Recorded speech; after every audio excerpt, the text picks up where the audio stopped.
komaza unjezano chifukwa cha ulamuliro wa uchisiru. Ulamuliro wa ugalu umene ulipo wa MCP ndi umene upangisa kuti anthu azizunzika.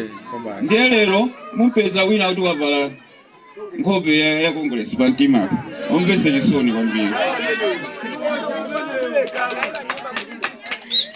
Anthu amene ndiwo ngumangu awo chacha chifanda satana.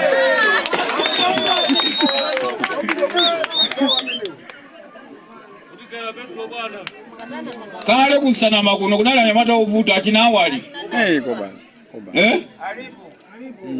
Awali kulibe. Alipo. Saka nalola zimenezo kuchitika zimenezo.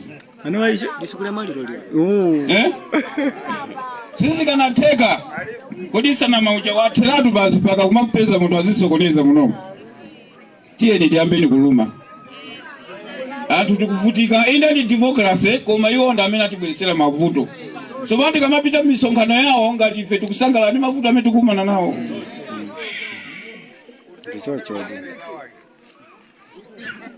Boma limapangidwa ndi kuvota. Amene ali ndi cholembesera ndi ndani apa.